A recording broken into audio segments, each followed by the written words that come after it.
Adora became obsessed with the idea of gaining weight, believing it was the only way she would ever be accepted. She began to eat far more than her body needed, forcing herself to consume large portions of yam, fufu, and palm oil stew at every meal. She would sit in front of a mountain of food, sweating as she shoved spoonful after spoonful into her mouth, determined to transform her body into something that would please the village's eyes. Yet, no matter how much she ate, the weight never seemed to come.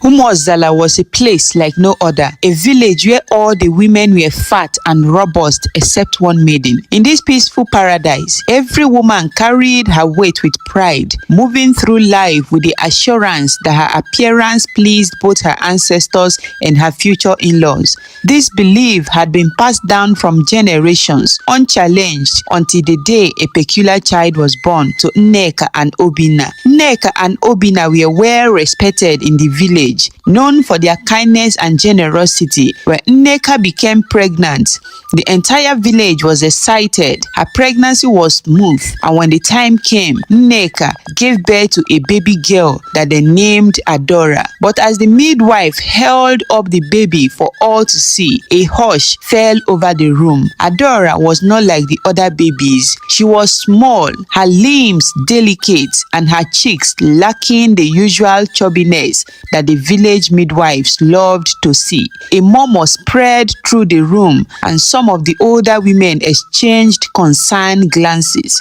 "Is she ill?" someone whispered, but the midwife quickly reassured them, saying she is healthy, just different. The gods have their plans. Nneka and Obinna loved their daughter dearly and raised her with all the care in the world. But as Adora grew, it became evident that she was not like the other children. While the other girls began to develop rounded cheeks and fuller frames, Adora remained slender, her figure almost ethereal.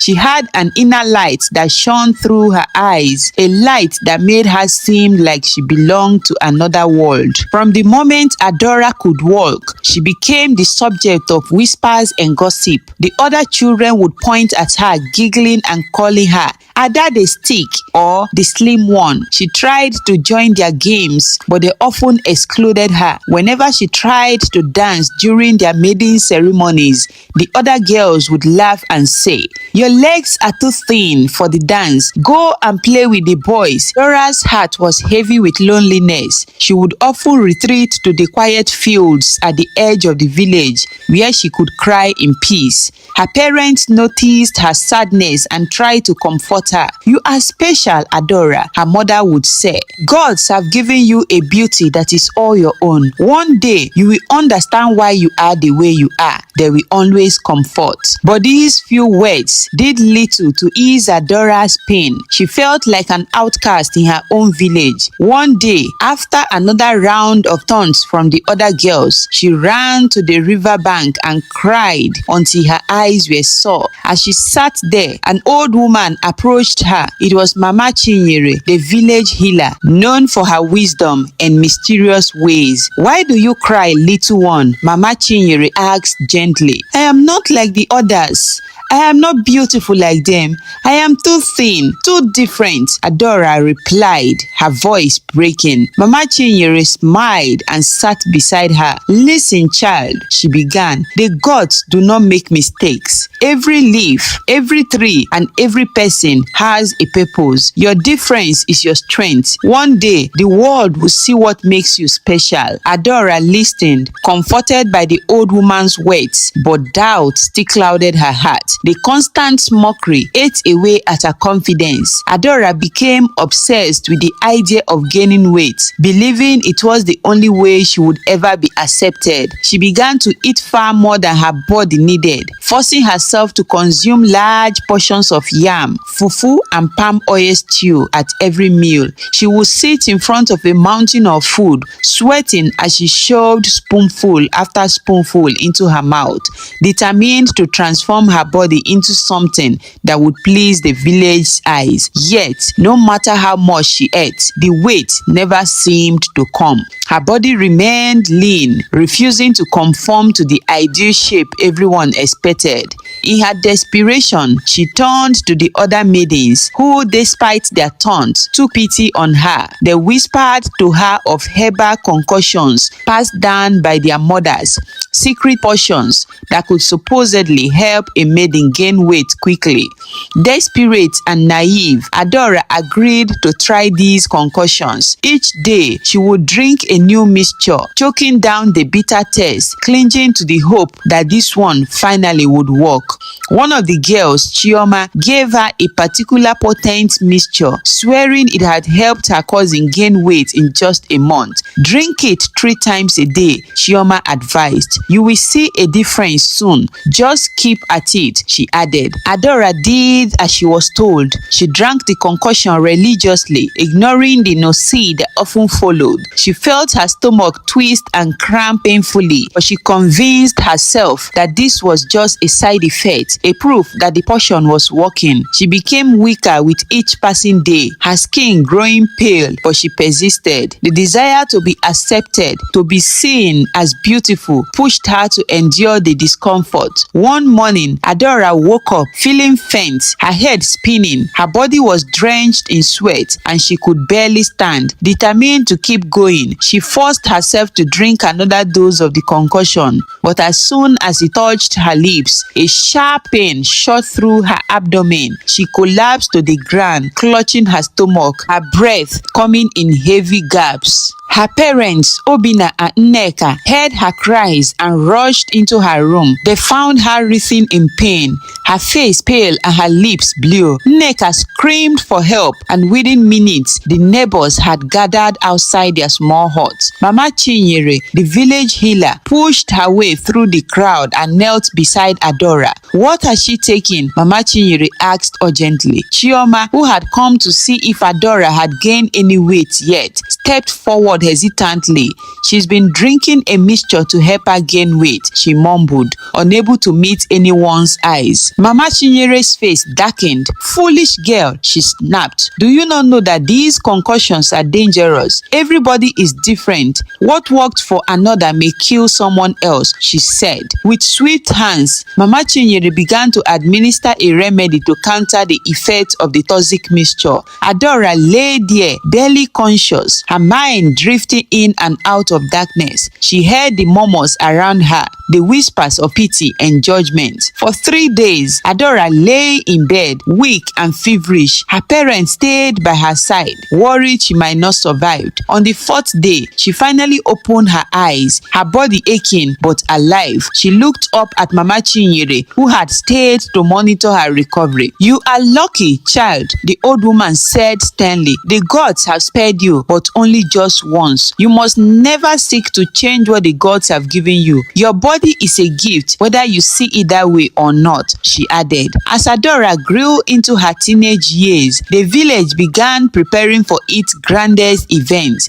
the annual Maiden Festival. It was a time when young women would showcase their beauty, dance and charm, hoping to catch the eyes of a suitor or, at the very least, earn the admiration of the village. The festival was also a chance to honor the ancestors and celebrate the village culture. Every girl looked forward to the festival, and Adora, despite her past rejections, hoped that this year would be different. She spent days weaving a beautiful dress from the finest fabric her parents could afford. The dress was simple yet elegant, highlighting her unique frame. When she put it on, even her mother gasped. Adora, you look like a goddess, Nneka exclaimed. But when Adora arrived at the festival, the mocking began immediately. Look at her, a guest sneered. Who does she think she is with those tiny legs? Adora tried to smile, tried to enjoy the festival, but every laugh felt like a dagger to her heart. As the drumming began, Adora stepped forward to join the dance, but the other girls blocked her path. This is no place for you, said Ngozi, the most popular girl in the village. Go sit with the elders. Maybe they will appreciate your bones. The crowd laughed, and Adora, faced with embarrassment, turned and fled. She ran through the fields, tears streaming down her face, feeling more alone than ever. She ran until she reached the old abandoned shrine at the edge edge of the village where she collapsed, crying. It was there that she heard a voice. "Why do you weep, Adora?" It was Mama Chinyere again, emerging from the shadows. "I am tired, Mama," Adora sobbed. "I am tired of being different, tired of not belonging." Mama Chinyere nodded thoughtfully. "The world is full of surprises, my dear. Sometimes what seems like a curse is actually a blessing in disguise. Trust the gods and trust yourself. Your time will come." Just as Mama Chinyere had predicted, Adora's life was about to change. A few weeks after the festival, a stranger arrived in Umuozala. His name was Chike, a tall, charming man from the city with a reputation as a talent scout for a renowned modeling agency. He had heard of Umuozala's unique maiden festival and had come to see it for himself. Chike was immediately struck by the unusual beauty of the village women, but something else caught his eyes. Amidst the robust, curvaceous figures, he saw a slim, graceful girl standing alone by the river bank. She seemed like a flower among trees, delicate yet strong. He approached her cautiously. "Hello, my name is Chike," he introduced himself with a friendly smile. "I couldn't help but notice you. You have a rare kind of beauty, something unique and different. Have you ever considered modeling?" Adora blinked, not quite understanding. "Modeling? What is that?" Chike laughed softly. "It is a career where people like you with a special look showcase clothes, jewelries, and products. I believe you could be very successful," Chike added. Adora hesitated. She had never heard of such a thing, and it sounded almost too good to be true. "But I am not beautiful," she whispered, looking down. Chike shook his head. "Who says so? The world is vast, and beauty is not one thing. Trust me, Adora, you have something special." After speaking with Chike, Adora went home, her mind filled with thoughts. She told her parents about the strange man and his proposal. At first, they were wary, not wanting their daughter to leave for the city, but they saw a spark of hope in her eyes they had never seen before. "We will support you, Adora, if this is what you truly want," Obinna said. "But remember, the city is different from our village. It can be harsh and unforgiving," they advised. Adora nodded, understanding the risk, but feeling a burning desire to prove herself. She decided to take a chance and leave Umuozala with Chike. The villagers were shocked and some seemed jeered. "She will come back with nothing," they scoffed. But Adora's parents stood by her, and Mama Chinyere gave her a small charm for protection, whispering, "Remember, child, you are special." The city was overwhelming at first. It was loud, fast, and full of towering buildings, bustling markets, and people who seemed to move with a purpose Adora had never known. Everything was new, exciting, and terrifying at the same time. She had never seen so many cars, so many people in such a hurry, or such a dazzling array of lights that made the night feel like day. Chike took her to his agency, where she was introduced to his business partner, Ifunanya, a former model herself. Ifunanya looked Adora up and down, a skeptical look on her face. "Are you sure about this one, Chike?" she asked, raising an eyebrow. "She doesn't look like the usual girls we work with." Chike smiled. "That's exactly why I'm sure. She has a different kind of beauty, a freshness that the industry needs right now. Trust me, Ifunanya, there is something special about her," Chike advised. Ifunanya sighed but agreed to give Adora a chance. They started with training, teaching her how to walk, pose, and present herself in front of a camera. The first few weeks were difficult. Adora struggled with her confidence, often feeling like she didn't belong. The city girls with their tall heels and perfect hair would glance at her and whisper, mocking her awkwardness. But Chike was patient, encouraging her every step of the way. "You are doing great, Adora," he would say. "Just be yourself. Let your uniqueness shine." Gradually, she began to find her rhythm. Her walk became more confident, her poses more natural, and soon Soon, she started catching the attention of photographers and designers. One day, during a photo shoot, a well-known fashion designer, Mrs. Akintola, stopped by the agency. She was looking for fresh faces for her new collection. As she walked through the studio, her eyes fell on Adora, who was shyly preparing for her turn in front of the camera. "Who is that?" Mrs. Akintola asked, pointing to Adora. "Oh, that's our new girl from the village," Ifunanya replied dismissively. "She's still learning the ropes." Mrs. Akintola seemed intrigued. "Let her step forward," she instructed. When Adora came closer, Mrs. Akintola smiled. "There's something different about you, child," she said. "You have a raw, untamed quality. I want you to model my new collection." Adora was stunned, hardly believed her ears. This was the chance she had been waiting for. She nervously accepted, and within days, she was thrust into spotlight at one of the biggest fashion shows. As she walked down the runway, wearing one of Mrs. Akintola's designs, the audience gasped. Her grace, her natural poise, her unique beauty captivated them. The next day, her face was all over the newspaper and social media. She was praised for her refreshing look and quickly became the talk of town. Offers started pouring in, and Adora was soon modeling for top designers and brands. The girl from Umuozala was now a sensation in the city. Adora's fame grew, and with it came new challenges. She had to navigate the complexity of the modeling world, jealousy from other models, the pressure of maintaining her image, and the constant scrutiny of the public eye. She found herself in glamorous parties, rubbing shoulders with celebrities and wealthy businessmen. Yet, amidst all the glitz and glam, she felt a pang of loneliness. One night, after a particularly grueling day of back-to-back photo shoots, she sat alone in her luxurious apartment, staring out at the city lights. Despite all her success, she felt a void. She missed her village, her parents, the simplicity of life in Umuozala, and even the laughter of the children who used to tease her. Her thoughts were interrupted by a knock on the door. It was Chike, who had noticed her recent melancholia.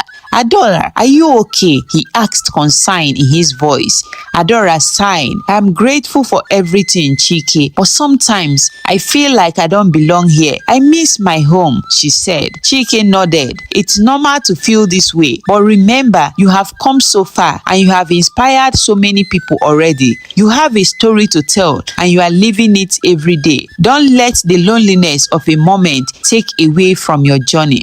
His words struck a chord with her. Adora realized that she had the power to bridge the gap between her two worlds.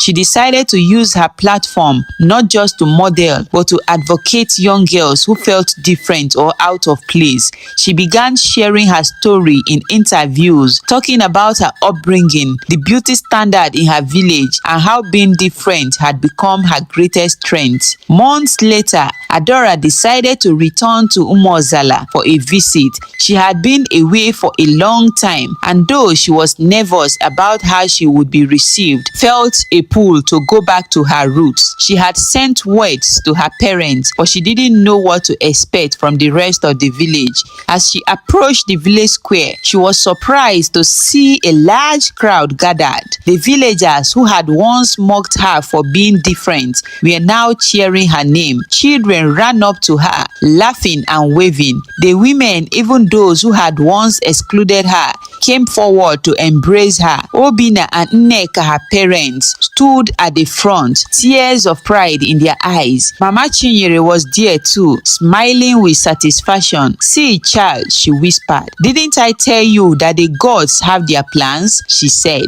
Adora hugged her parents tightly, feeling a wave of love and acceptance wash over her. The village elders invited her to speak, and with a steady heart, she stood before them. "I left this village feeling like I didn't belong," she began, her voice carrying across the square. "But the truth is, every one of us is unique, and our differences are what makes us beautiful. I have learned that beauty is not just about how we look, but about how we feel about ourselves. No one should ever be judged or made to feel less for being different." Her words struck a chord with the villagers, and many nodded wedding agreement.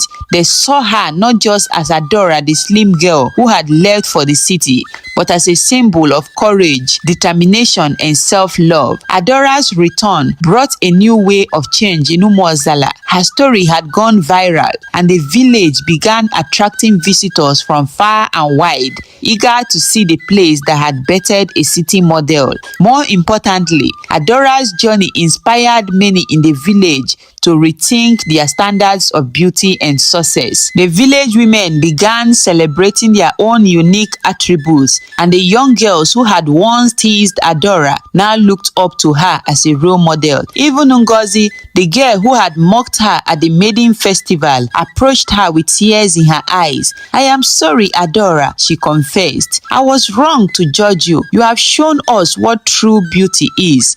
Adora smiled and embraced her. "We all learn in our own time," she replied warmly.